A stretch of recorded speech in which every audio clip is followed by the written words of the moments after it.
Welcome to Ascension with V, where we talk about spiritual awakening, ascension, and everything in between. I'm your host, Stashia Jeanette, aka V, and today we have a special guest who's about to take us on a journey with their unique experiences and gifts. Brandy Anderson, you have an amazing book called Through the Veil that is out and people are able to check out and read. I want to know all the things about how we got to this point. How did you get to where you were like, I've got this gift. I'm now able to communicate with my grandmother. I want to know about it. Yeah. Yeah. So in 2014, I had a spiritual awakening, and that sent me on a journey of just seeking out ultimate truth. And I Okay. spent several years in the church, just sifting through all of the theological nuances, trying to iron out a theology that I could rest in. And Right. ultimately, I found mainstream Christian answers to life's most important questions just less than satisfying. And from there, I sort of went into a more contemplative space. So it was more experiential, less, conceptual.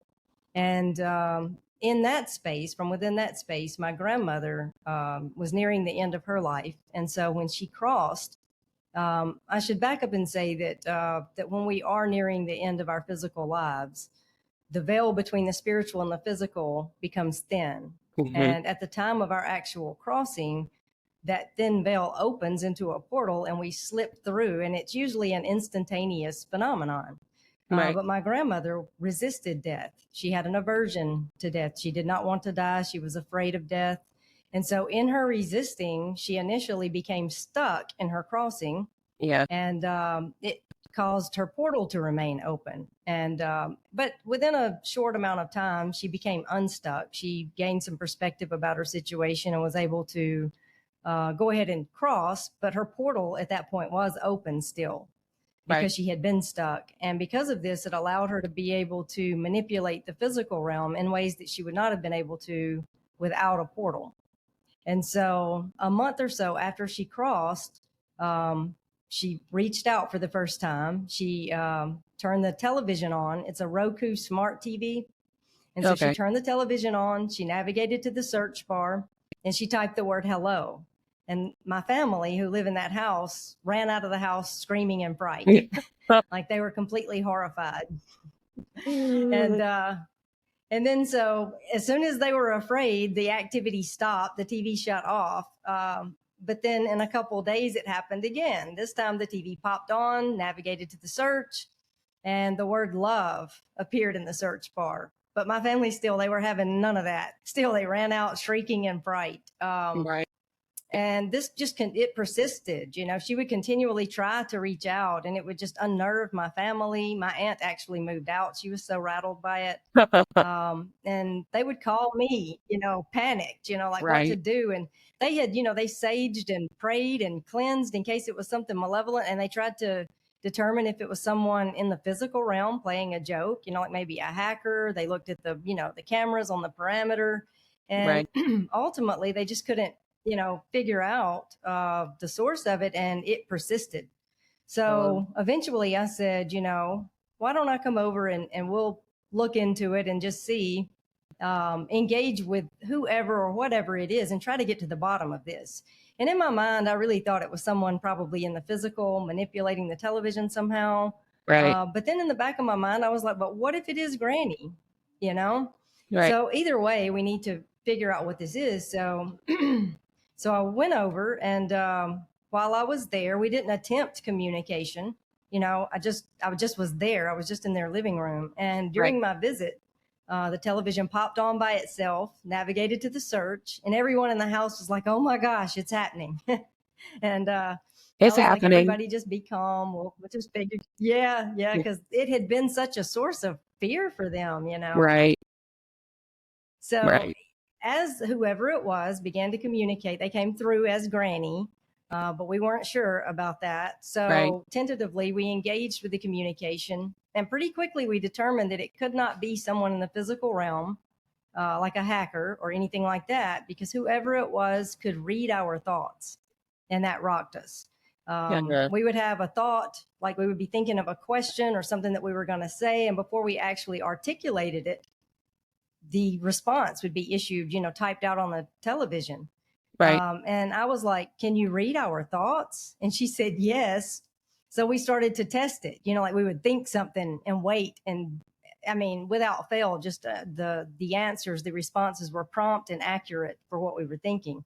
So I was like, okay, so this is definitely something spiritual, but is it Granny? Right. We were Right. afraid it could be No. something malevolent. Yeah. Yeah. And coming from a Christian background, there's a lot of, the idea that you can't speak to your loved ones on the other side, that it would have to be demons. It can't be, Right. all of that was kind of swirling around in our thought process as we engaged. And so we didn't want to entertain demons, or something Exactly. malevolent. So we continued to communicate, but just kind of slowly, with trepidation to see, and it became apparent that it was my grandmother, and that she had stayed to reconcile some relationships. She wanted to apologize for some past hurts, things that she needed to say to some people, to bring about healing. Also, when we cross, we have like a bigger vantage point. We're able to see into the heart of situations and people with clarity. And Right. from that more expansive view of reality, that clearer view, she could see some patterns in people's lives that were deeply destructive. And so she Yeah. spoke into that in a way that brought a lot of healing. And she could see people struggling with some mental health issues, and she spoke into that in a way that saved lives. Right. So all of the communication was centered around, bringing about health and wholeness, Yeah. and wrapped in love. And none of it, was fearful. If it was something malevolent, it would have stirred up dissension or created fear and Right. intimidation, that kind of thing. And we've had sustained communication with my grandmother for the past 3 years, and the fruit of it has been nothing but good. Jesus Right. said, "You will know them by their fruit." Well, the fruit of it has been nothing but consistently good. It's always geared toward health and wholeness. Right. And so, but because we had access to my grandmother, I took the opportunity to ask a lot of theological, philosophical questions because of Right. my journey. Exactly. I was on a conscious spiritual journey. So she didn't stay to tell me these things. That wasn't her motive in staying and in communicating and reaching out. Right. But she has graciously put up with my questions and answered a lot of them. And which, is it's a huge A gift, huge deal. to Right. me. Yeah. So yeah, it's Right. just a huge gift. And but her reason for staying wasn't to answer these questions or give me this information. Her reason for staying was definitely because of her love and devotion to particular family members, Yeah. To try and her to like concern for right them. wrongs. Right. Yeah, yeah, and heal relationships. Yeah. So your spiritual awakening journey, what was that like for you? Well, I came from a Christian background. My parents, my family, all Christian, context. But at the time of my spiritual awakening, I really wasn't practicing any form of religion. I wasn't plugged into any churches. I was not on a conscious spiritual journey, although everyone's on a spiritual journey, whether they know Right. it or not. Right. So I was just doing my thing, just living my life. Just out of nowhere, a depression hit me. And Mm, it was, things ebb and flow. We have, right. highs and lows. And in my whole life, I've never, been given to clinical depression. Right. But I have seasons of, depression. Everyone has ups and downs. And Right. so in my mind, I thought, well, it'll lift, Yeah. So every day that I felt this intense heaviness, I would just think, well, it'll lift, Little- things come and go. It's just a season. But it Right. didn't lift, it persisted. And it was just really Mm, weighing me down. And it got heavier and heavier. And I see now, looking back in retrospect, that it was definitely philosophical, depression. It was not clinical depression. It was yeah. existential dread, if you will. Yeah. So yeah, and it finally it culminated into this. I just couldn't take it anymore. And one morning I woke up and I remember thinking, I just can't take this anymore. And I cried out to God, but it wasn't a pious prayer. It was more of a provocative prayer, really, because I just unleashed my frustrations Yeah. out into the atmosphere. And it was really more of a if you are there kind of prayer. Like I wasn't even sure what Right. I believed about God. And, I was just so miserable. Right. And in the midst of that, I remember I was just so many emotions. I was speaking verbally, like, I was saying things out loud. And in the swirl of all of that chaotic emotion and that energy just swirling around me, I heard a voice as loud and clear as anything I've ever heard in my life. And it just said, "Be still." And instant peace washed over me. It was like nothing I had ever experienced. And Right. in that moment, I remember thinking, I know this is God. Like did like whatever just happened with whatever this is God, and I need to figure out, I need a context for it, like Right. a foundation for, like I need a way to articulate what has happened to me. See, I Yes. didn't even have, a theology that I could use to sort of make sense of what had just happened. So all I knew to do was to plug into church because that was the context that my family, was coming from. It's coming from. So I Yeah. did. I plugged into several churches over the course of years, and I just began to study and read and just really dig in. And, I'm the kind of person that I don't just take someone's word. Like I want to study it out and see it for Yeah. myself. And Yes. Exactly. so, like with all of these different doctrines, like, you have the doctrines of hell, you have the doctrines of, like the atonement theories. And, I didn't just go with whichever popular one was presented. Like Was I read volumes and read yeah. script poured through the Bible and just really dug Doug. down into it. Doug. And ultimately, yeah, Yeah. yeah, I just had to, I just wanted truth. I was like, I just Exactly. want truth at all That. cost, even if it That. blows my life apart. Yeah. That. Yes. Yes. So, yeah. And it ultimately brought me to a place where I'm like, this is not it. Like, whatever it was that I experienced in my awakening, Mhm. I didn't find it in the church. I didn't find it in their doctrines and their Yeah. ideologies. And I did all the things, if they said get in a group, I got in a group. If they Yeah. said lead a group, I led groups. All of the things, join a Yeah. serve team, do this, do that. I was desperately looking for that Trying. peace, Yes. whatever, that would transform me into, yeah, I was like, how do I get to that experience that I had? How Yes. do I get that? Yes. And yeah, all of it just fell short. Just So wasn't it. yeah, I wouldn't say, yeah, and it's not Christianity, it's mainstream Christian theology, Yeah. that's the real issue. So Yes. yeah, so ultimately that's what kind of brought me into a more contemplative or mystical space, would maybe be a Thanks. better way to articulate it. Yeah. So now, what is your viewpoint and thoughts on organized religion and how it kind of has muddied the water of what the truth of the divine actually is? There's this thing, and I say it frequently, where it's like mainstream religion wants you to look outside of yourself for that connection to God. Like, for example, going to the pastor when you have a problem, like let the church and congregation pray for you. Let the pastor, why do you have to have a middleman to build a relationship with the divine? Yeah. Yeah, that's totally been my experience. And the way that, and I was just having this conversation with someone the other day. It's, we can't, we get cut off from our intuition in these churches because we're taught that Yeah. we can't trust ourselves. And they Yeah. say the heart is deceitful above all things, Yes. and that one verse, they sever you from the voice of God because Immediately. your intuition is the voice of God. And yeah.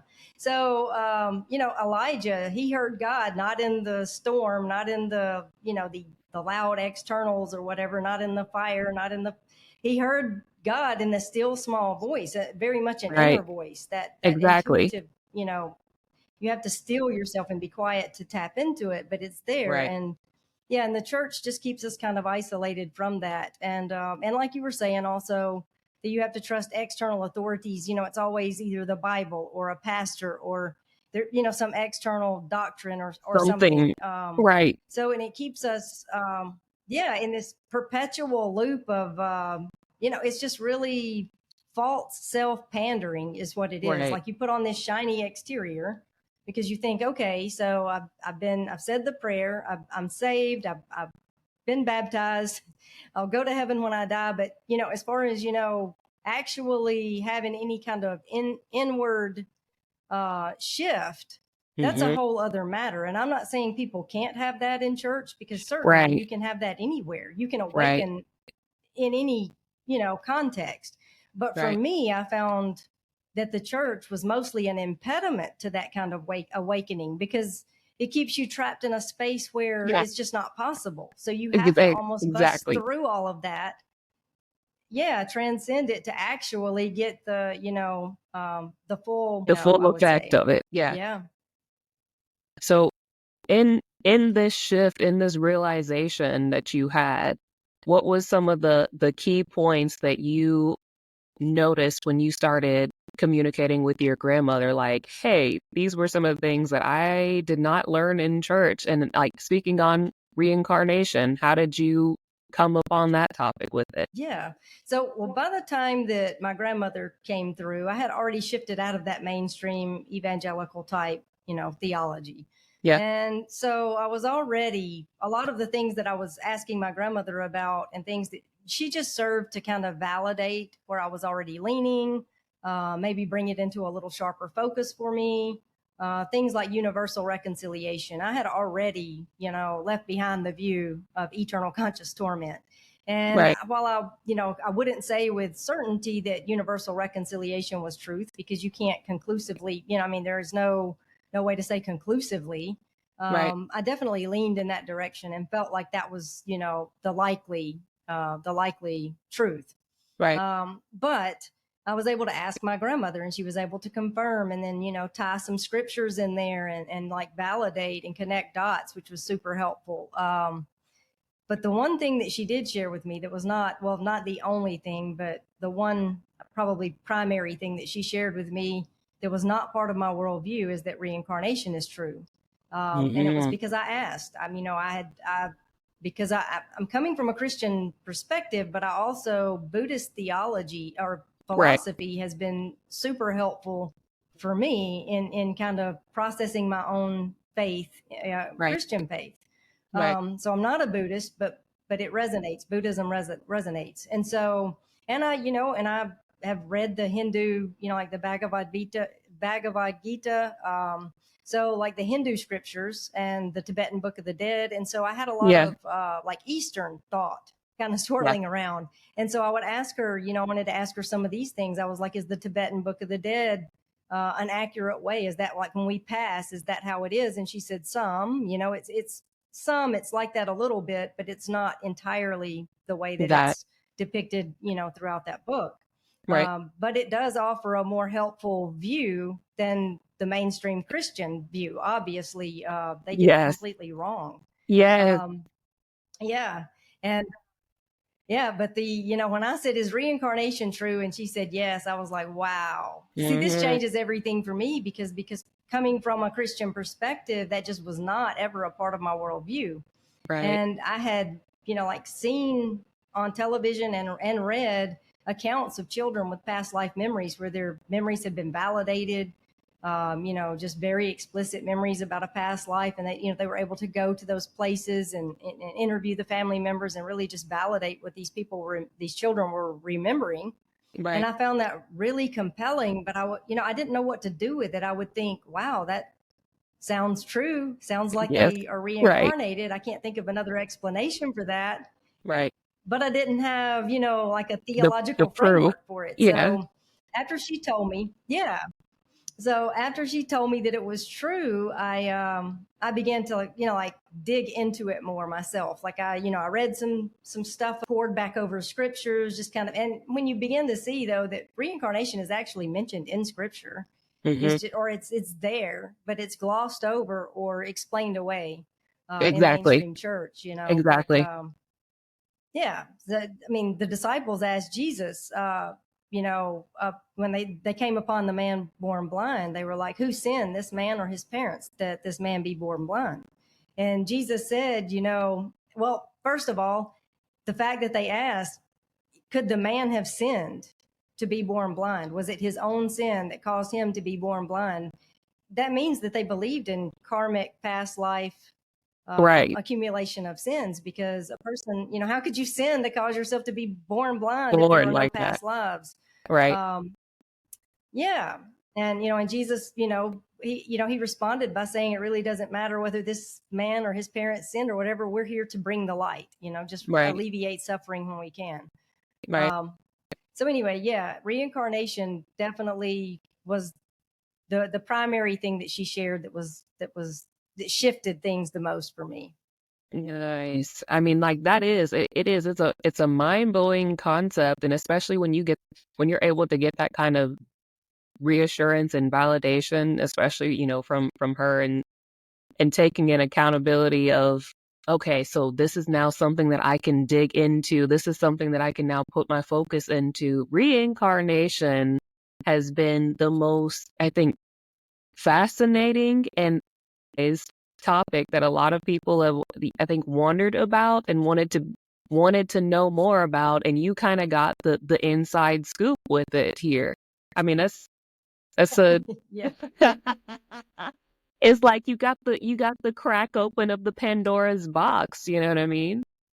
So segueing into the Yeah. next question, how do you reconcile reincarnation with the idea of heaven? Yeah, that is a good question. I think the reason that reincarnation is not a part of mainstream Christian theology is because it seems it contradicts their theology of eternal conscious torment or heaven as like a final destination.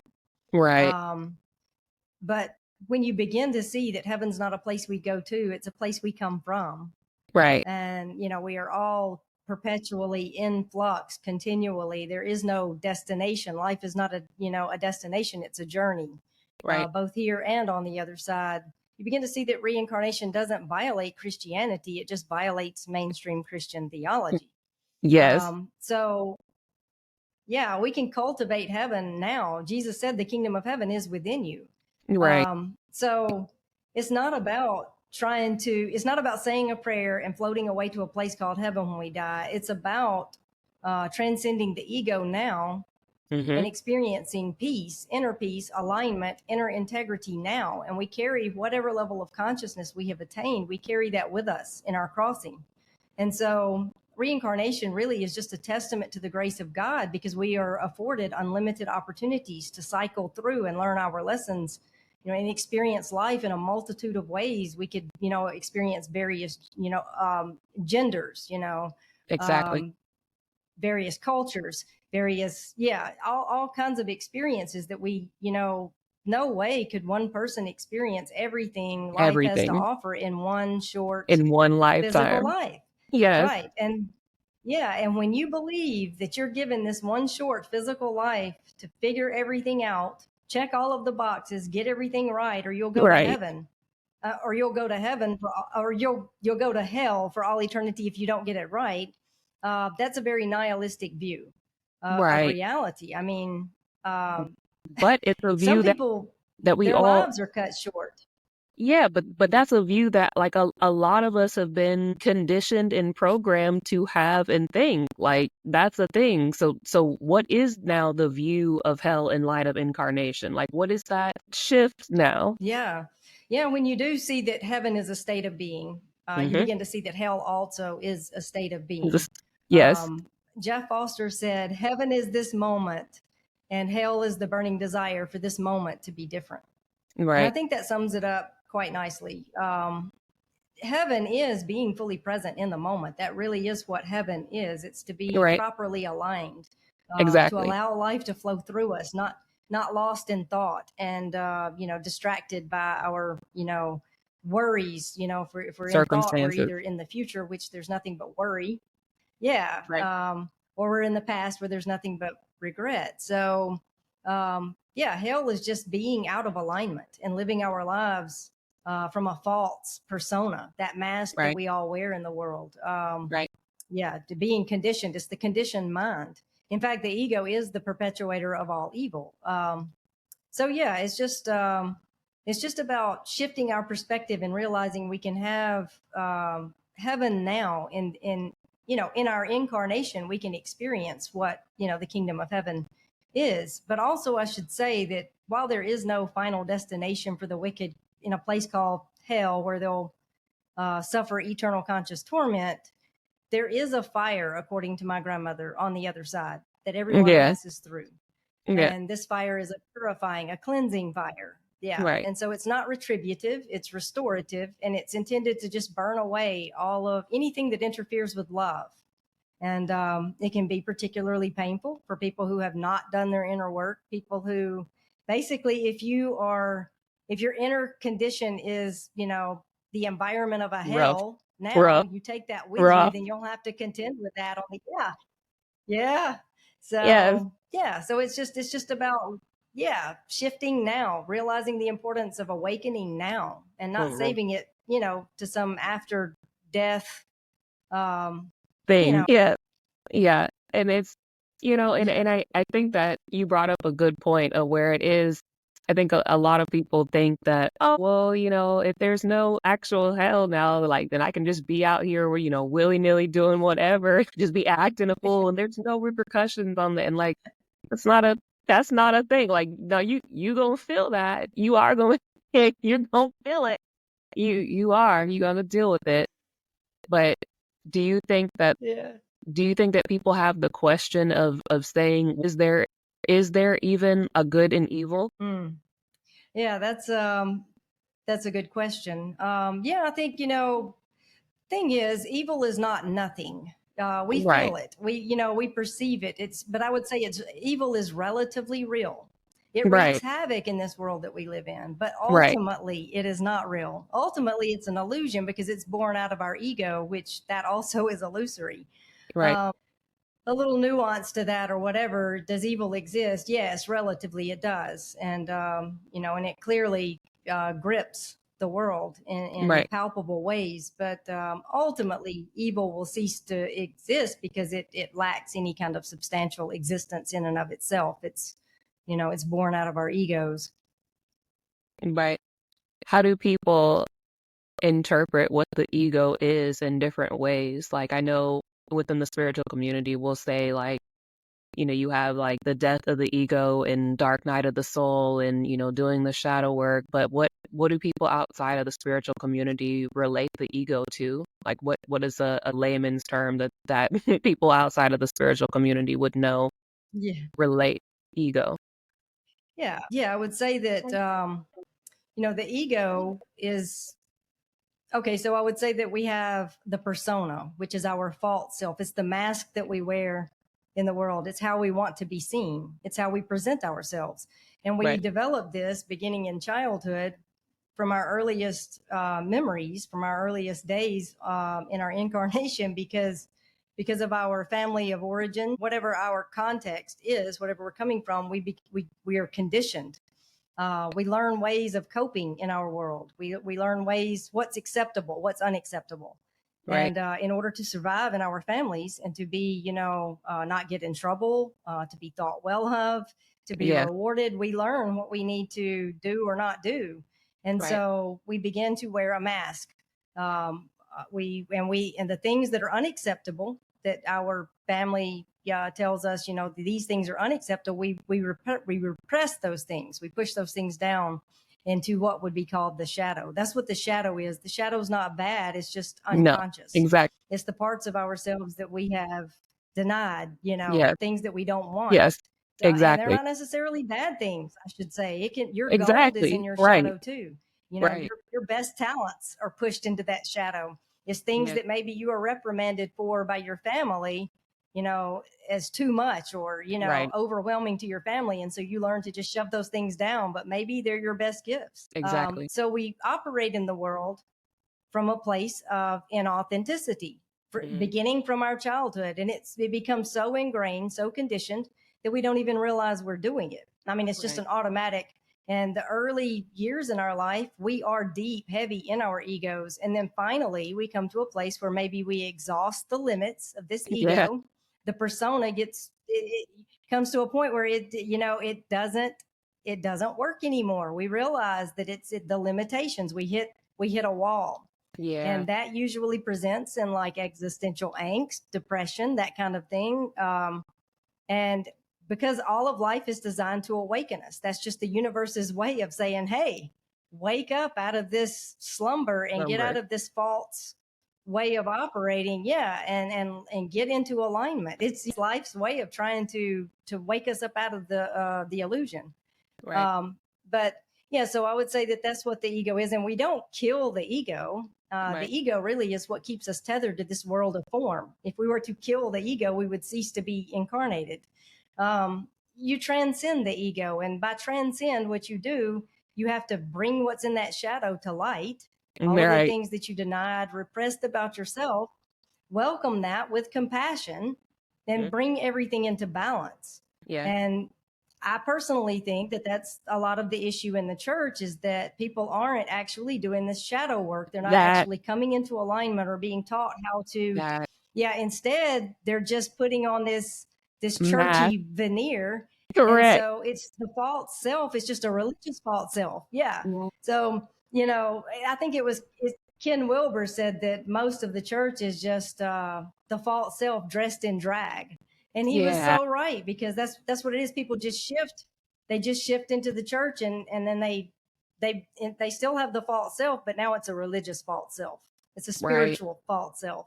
Right. Um, yeah, so it keeps people very Duh. fragmented, sadly. Yeah.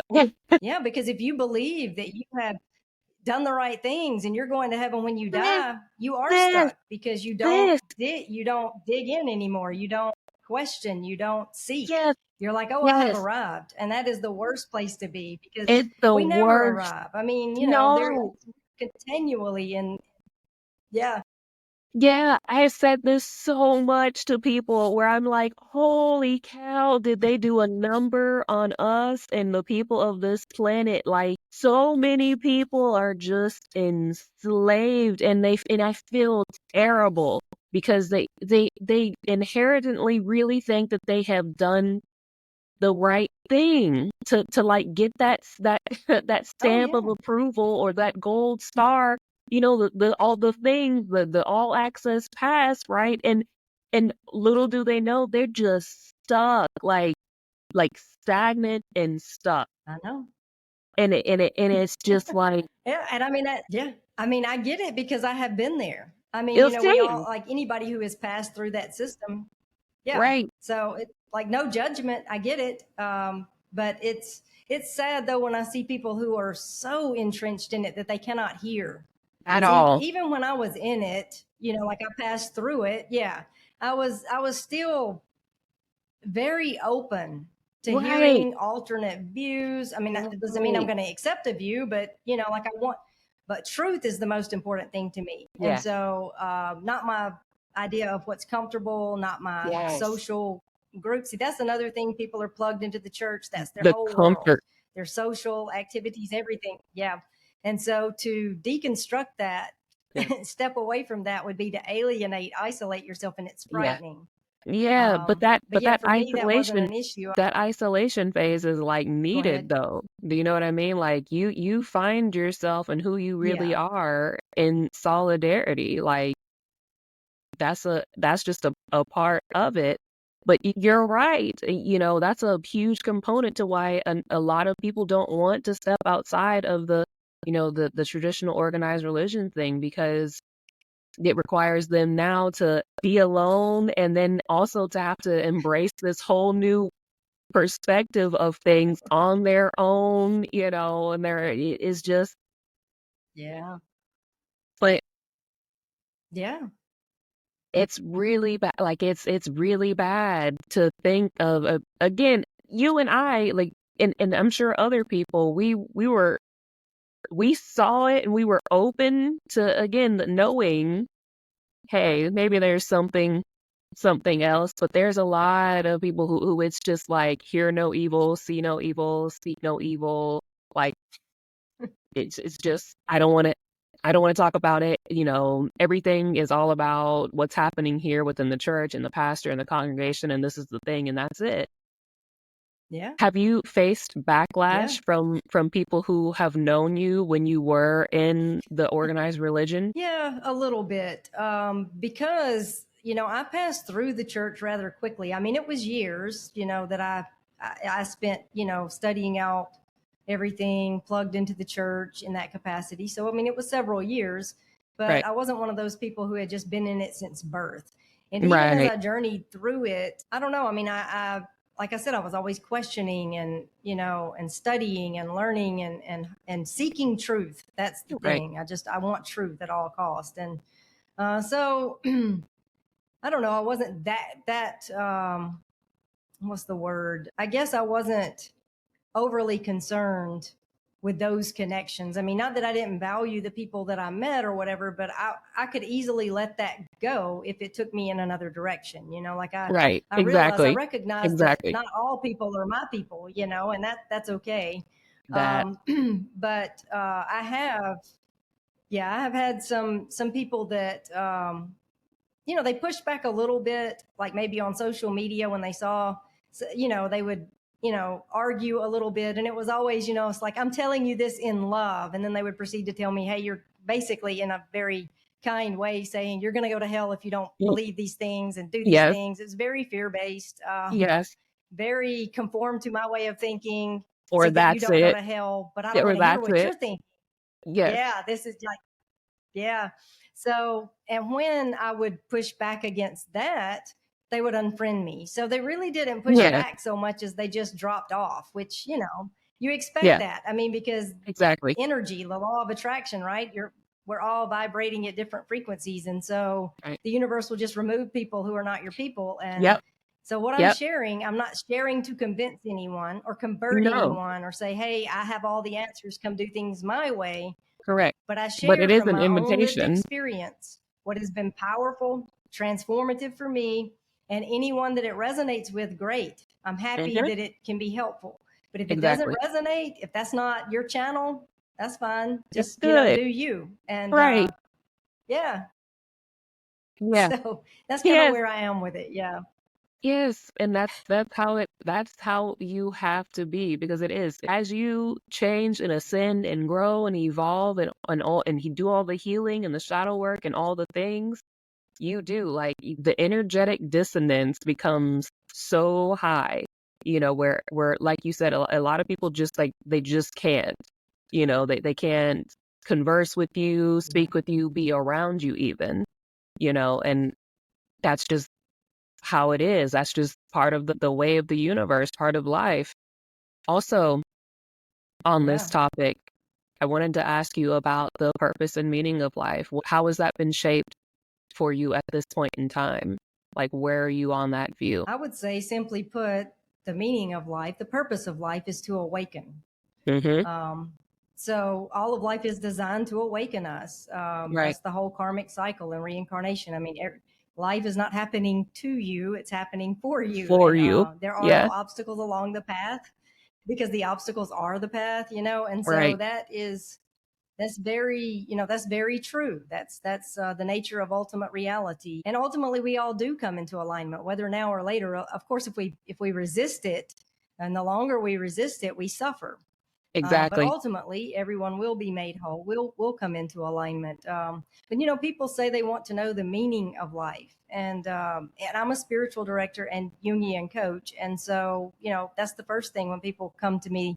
That's what everyone is articulating, right? It's I feel like there's something more. There's something missing, and what is the meaning of my life? What am I supposed to do? And they're grasping for something to kind Yes, of for fill that void something and give them a desperately. sense of peace and wholeness. Yeah. Yeah. And it was Joseph Campbell who said, people say they want to know the meaning of life, but he said, I don't think that's true. What people want is to feel the rapture of being alive. And Right. that is it. People are alienated from themselves. They don't Yep. even know they are. Yep. If they're in the church, they really have they They really have really, the wrong idea. And yeah. so, Yeah. so they can't imagine why life is not going well. It's like, I've checked all the boxes. I'm doing the things. And Yeah. so why don't I have a sense of peace and satisfaction in this life? And Right. so it's about coming back to your true self. that Mhm. self that you have denied, your true essence, who God created you to be. You're created in the image of God, a God who Exactly. is love. And so you're created in the image of love. Your true identity is love. And Yep. so it's about coming back to that. It's about shedding off. So it's not about learning or adding anything. It's about unlearning Unlearning. and shedding some things. Unlearning. Yeah. Yeah. So that is the meaning of life. It's to awaken out of that false, that Yes, illusion, this, all of these superficial things that do not matter, and getting back to the core of who we are, where we can enjoy life, where where life flows through us. exactly. Exactly. Yeah. That see, you I don't know where you've been all my life, but literally I've said these things so frequently, and like everyone would just look at me like this big purple unicorn, whenever I'm trying to like, Yeah. and like you're just out here speaking nonsense, and I'm like, nah, man, y'all are going the wrong way. Like, I'm trying to help, and but Yeah. you get it. I have been resuscitated 7 times. So like the life Wow. of the life and death thing, is it's a game changer, Yeah. you know? But Right. You literally know, go ahead. no, you go ahead. I was just gonna say everything that you have said are things that I can like co-sign on and be like, yep, because I've lived it. you know Yeah. so when you came across on Yeah. my threads and you mentioned you know this, I was like, oh, we gotta talk, because this is she knows some things that I've been through. Yeah. And see, I think the universe does that. I mean, that, like you said, where have you been all my life? That's the universe brought us together for a reason. It's that vibration thing. Who your people will come to you if you just do you, and don't Be worry your about who's authentic falling self. away. Yes. Um, yeah, authenticity, right? That's what it's about. And then um, also, you mentioned the whole life and death dichotomy. That is in this Western culture. That is a thing. We have euphemisms for death. People don't want to talk about death. We avoid death. Right. Trying to live longer, and so we're not in touch with it in a way that it could actually lead us into any kind of transformation or awakening or whatever, because we avoid it. We're like Right. whistling past the graveyard. We don't want to think about it, talk about it. And Right. so yeah, it would be, in other cultures they do, like they like, well, we just celebrated the We Day just of the had Day Dead, of the right? But Dead. that's by and Yeah. large just it's a holiday. Yeah, it's in Mexico. Yeah. It's highly it's celebrated there. And Exactly. here in the Western world, no way. They're We like, don't want to oh celebrate no. death. Oh. So Yeah. yeah, yeah. But that we do need to face our own mortality, memento mori, right? We face your own mortality so that you can become a whole person. Right. I think that's something that, most people will always have, that like, oh no, the fear of the unknown, the fear of the death thing. But I think by me trying to talk about, my multiple deaths and rebirths, the resuscitations things, and what you're talking about with your experiences with it, like, I think it's at least opening the gates of it, like, to not be so taboo, so scary, so, do you know what I'm saying? Because it is, you got two people here Yeah, who've dealt with it. So it's, like it's kind of like giving like a peek yeah, behind the curtain, where before it yeah. was just kind of the scary phenomenon. Right. You Yeah, know, the last yeah. thing that I See, and that's. Oh, go go ahead. ahead, go ahead, Yeah. go ahead. I was just going to say, because it is an unknown factor, there's a lot of fear around death, because it's Hmm. not. I think if we were to talk about it more and face it more in this culture, there Right, would be a lot less fear around it, for right. sure. And even in like in Egyptian cultures, like when people would die, they'd have a whole ceremony of things, wrap the organs up, and bring the offering, bring like fruit Yeah, and things for the, you know what I'm saying? Like it's a whole yeah, thing. But it's just here, like hear it, it's just Yeah. like a weird thing that just people don't want to talk about. Anyways, but I feel like we're making good No. headway with it, honestly. Yeah. Me too. Yeah. And the last thing that I wanted to talk about was the past lives and why most people don't remember their past lives. I do, but again, I had an unconventional way of coming into the world. Like I do remember a lot of my past lives, but why do most people not remember their past lives? Yeah. Well, according to my grandmother, we don't remember because it's an opportunity for advanced learning. Right, If we were to if we were to remember all of our past lives, it could be an impediment to actual growth because we could be right, distracted right. by things that have occurred in our past lives, by our failures, our y- limitations, or Yeah, things, maybe wrongs done to us. yeah, Think about, we accumulate enough memories in this one life to keep us from from evolving, to keep us yes, from awakening. yes, Imagine if we had the burden of every life and all of those memories. And so we aren't supposed to remember so that we could have a right, fast track to learning. We get a clean slate. It's a chance to start over and to engage with people wholeheartedly. And we right, wouldn't be able to if we could remember everything they had ever said or done, and to right. us. So that is the reason that we don't remember. And sometimes people do remember on accident, is what my grandmother says. And Yeah, really, the main reason that most people, like children who have these explicit past life memories, and many of them distressed because they're not with their family anymore, they're with this new family. She tells me that that is typically because they have reincarnated too soon outside yeah, of their time.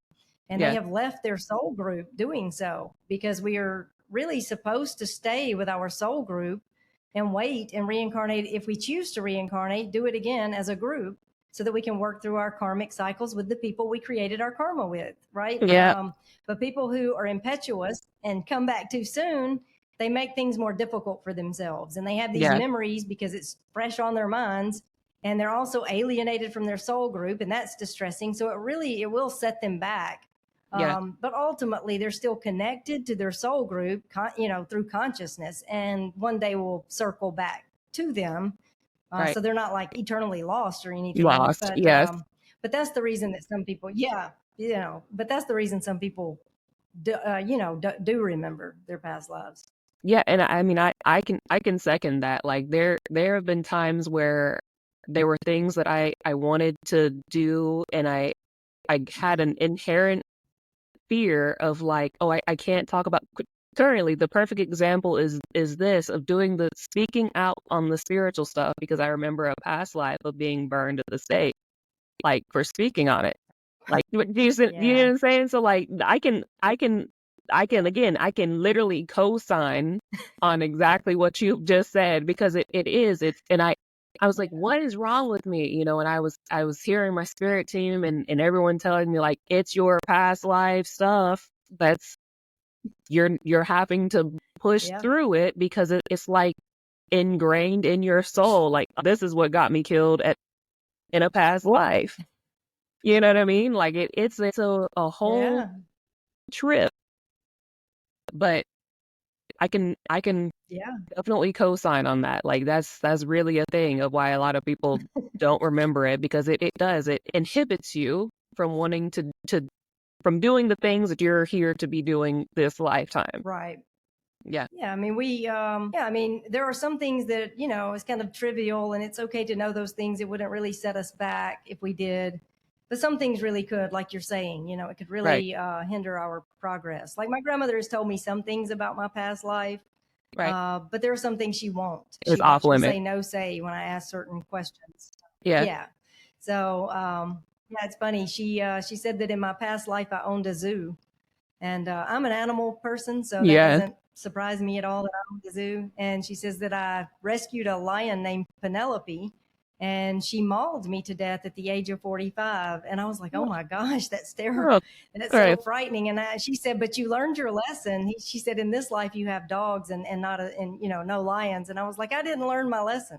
I I just didn't didn't have the learn opportunity to buy a zoo. anything. That's Right. I oh, didn't learn. nothing, I just don't have the nothing. funds to buy a zoo. That's right. Like Yeah. It's like the Brandy universe just said, didn't give me the right. chance. given the financial circumstances, I'd do it again. Exactly. Exactly. Sign me up. And it's funny because I've always said in this life, before my grandmother popped through and said anything about that, I've always said I'll probably die trying to pet something I shouldn't because I love animals. I'm just really drawn to animals. And then my grandmother tells me that, and I'm like, holy smokes, I was Right, like, actually, that's that happened, happened. Like, that's happened. Yeah. And then but it's the self-acceptance for me. Like, you're just like, I didn't learn my lesson at all." Like, it's just because I don't have the funds to own a zoo. Right. I'm hard headed. And even now, there are things I know, like I could tell you, like conceptually, cognitively, I know this is my path forward. This is what I need to let go of.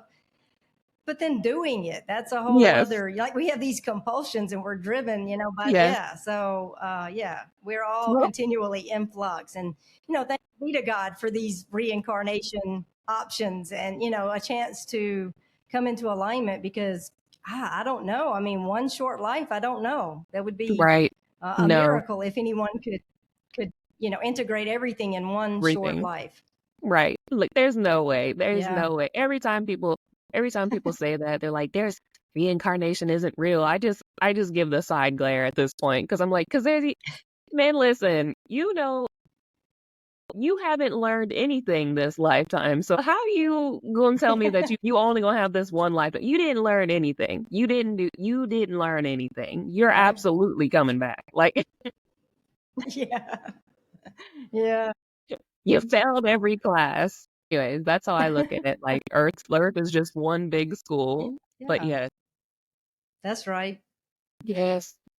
Brandy, thank you so much. This has been super amazing, reassuring, kind of validating, confirming on a whole bunch of levels. Again, I'm like, I don't feel so much like a purple unicorn, with the things that Yeah, I it's, have well, said. yeah. You have the same knowledge, So I appreciate you coming through. Yeah, I it's appreciate you being there. I appreciate you giving me this experience and everybody else. What else is there that you want to talk about? Where can yeah. people get your book also? Yeah, well, I just want to say thank you for having me, and it's been a pleasure to meet you and to have this conversation with you. So thank you, and you're doing great work. Holding space for this kind of information and sharing. So you are a light in the world, and so thank you for that. But people can find me at brandyanderson.net. That's my Okay. website. And from there are links to all of my socials. Okay. And my handle on all of the social accounts is Brandy the Mystic. Okay. And my book, Through the Veil, A Glimpse into the Afterlife, is available on Amazon, and it's available in Kindle, paperback, and Audible. And it's a Quire publication. Nice. So this is just my own personal question on this.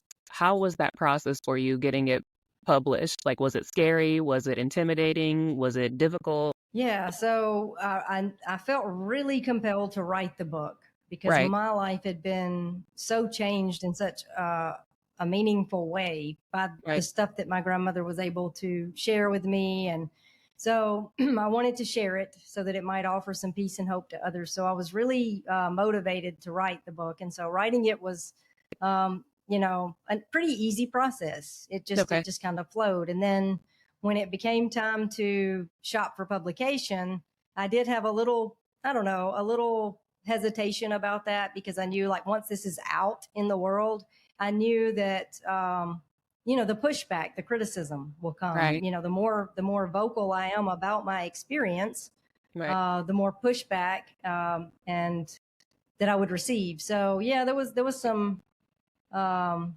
don't know, nervousness, I guess, about that a little bit.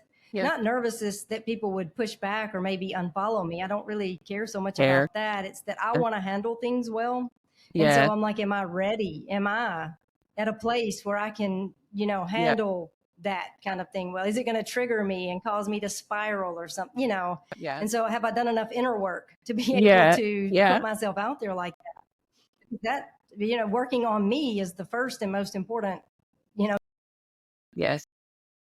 that, I had some reservations in that respect, but also as I shopped it for publication, finding a publisher for what I had written, it definitely wouldn't, even though it's spiritual, no Christian publisher or most Christian publishers wouldn't be open to what I was sharing. Right. So I kind of, I wasn't sure, go the self-publishing route, or I didn't really want to do that. I wanted to go with professionals who knew what they were doing, so that I didn't have the learning curve of figuring everything out on my end. And also, Right. I didn't have a big platform, so I thought it might be helpful to have a publisher help me in that regard. Right. And ultimately, I followed some people who, they own a publishing company. It's Keith Giles and Matthew DeStefano, and it's Choir Publishing. And I had been following them for a while, and they are in the Christian circles and the more progressive side of things. And they publish content that really rocks the boat, so they don't mind, Right. they're open to a multitude of ways of framing things or whatever. So I thought, hey, I'll reach out to them and see what happens. And so I did, and they were very open to it. And so I sent them the manuscript, and the rest is history, really. It's been a pleasure working with them. They're wonderful people to work with. I feel like the universe just aligned everything perfectly in that Yeah. regard, because, they were really the first publishers that I sent the manuscript to, and that's who I published with. So Right. it's been a pretty smooth process, actually. I love that. I love that for you. And it is like you said, it's a scary thing, but the universe provided, what you needed when you needed it. And you followed the path. And now look. Yeah. Yeah. Yeah. Yeah. I Thank mean, you. it's just, and that's what it's about, really. It's about letting go and allowing things to arise in the moment. So Yes. I don't always do that perfectly. Control is an illusion, but it's my favorite illusion. Yes. Yes. But anyway, yeah. When I do Uh, let go, things work out much better than when I try to hang on. Absolutely, it does. Absolutely. All right, Brandy, thank you so much for sharing your time with me. And I'm going to stop the recording, and then please just hang on for a second after. Okay. Yeah.